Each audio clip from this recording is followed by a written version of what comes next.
la fuente del poder de este Consejo Transitorio. ¿Cuál fue la intención al habérsenos preguntado a nosotros esta cuestión? En el fondo el espíritu era limpiar de la institucionalidad del Estado y sacar a todos estos funcionarios que participaron en la década anterior y que tanto daño le hicieron al país. Entonces, esas inhabilitaciones que están establecidas ahora en esta norma, lo único que hacen es evitar que esa gente que ya estuvo ahí, que ya tuvo su oportunidad de participar del poder público y que lo hizo de forma no solo harto deficiente, sino además harto dudosa en materia de transparencia de su gestión, no pueda volver a meter las manos incidiendo en la designación de estos concursantes. Porque usted tenía en el pasado correísta, unos concursos aparentes concursos en los que todos ya conocíamos de antemano quiénes iban a ser los ganadores de esos concursos. Y resultaba ser que usted, verá, yo le hablo particularmente de cómo se designó a la Corte Constitucional. Tanto la designada en el año 2012 como las designaciones o las renovaciones parciales posteriores. ¿Qué ocurría? ¿Y qué ocurrió, por ejemplo, en el concurso de 2012 con cierto expresidente de la Corte Constitucional que ahora además fue premiado para ir a integrar la Corte Interamericana de Derechos Humanos? Uno de los comisionados le preguntó lo siguiente, le dijo: doctor, si usted va a proponer una acción extraordinaria de protección, ¿puede proponerla con una medida cautelar conjunta? ¿Sabe cuánto se demoró el expresidente de la Corte Constitucional en contestar eso en su comparecencia de oposición? 5 minutos, y no encontró la norma de la ley, que él debería haberla dominado, que prohibía la petición de acción extraordinaria de protección con cautelares conjuntas. Ese tipo de cosas se daban en las oposiciones. Y así ocurrió en 2015, solo para concluir. Y así se fue a Costa Rica. Y así se fue premiado a Costa Rica. Otro de los jueces que hoy integran la Corte Constitucional le plantearon un caso. Tenía que comparecer a la comisión y resolver oralmente el caso.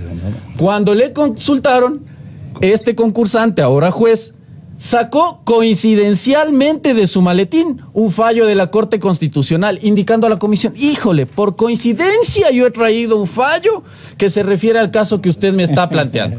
Entonces, en el pasado, estas evaluaciones, estas oposiciones se prestaron para estas cuestiones. Y para que concursantes tengan ya el banco de preguntas de manera previa a rendir su evaluación.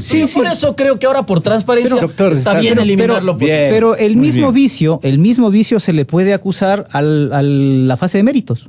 Porque también hacían unos reglamentos en el que establecían los puntajes para ciertos cargos, y yo hablo por la experiencia que pasé en el concurso fiscal, para ciertos cargos que le daban puntos a un candidato cuando era funcionario del nivel jerárquico superior en los últimos 10 años. Y al resto de integrantes, abogados que participábamos o que fuimos parte del foro, no nos daban nada por los años de haber litigado. O a los jueces, que es lo que le pasó a la doctora Terán, por ejemplo, a los jueces no les reconocían años por la función judicial, por haber ejercido el cargo de juez o de conjuez nacional, no les reconocían los puntos que sí les reconocían, en cambio, al que tenía el cargo de asesor en la función ejecutiva.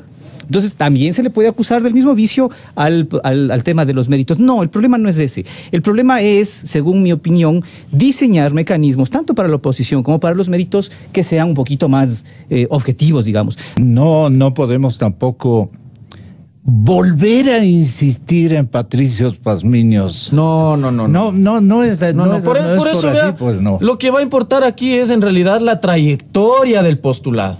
Es decir, usted lo que debe tener en los órganos de control, como una Corte Constitucional, una Fiscalía, una Procuraduría, una Contraloría, es gente que por la sola pronunciación de su nombre, usted tenga la certeza y la seguridad de que esa persona va a ser transparente, de que es proba y de que académica y profesionalmente tiene la trayectoria para llegar al cargo y que no va a necesitar de estar sometiéndose a unas evaluaciones mañosas, a unas oposiciones mañosas, en las que, ya le digo, además las preguntas eran harto deficientes en el pasado. Esas preguntas que le hace usted a un estudiante de derecho de primer nivel. ¿De qué color el caballo blanco? Que no son dignas de un aspirante a juez a la Corte Constitucional o aspirante a fiscal general del Estado. Y por eso acaban 100 sobre 100. Por eso lo que importa aquí es, claro, ya tenemos ahí una vicepresidenta de la Corte Constitucional que sacó 100 sobre 100 en el último concurso. O sea, más brillante que Hans Kelsen, digo yo, porque Kelsen se equivoca en una siquiera. Por eso digo, quizás ni Hans Kelsen hubiera sacado 100 sobre 100.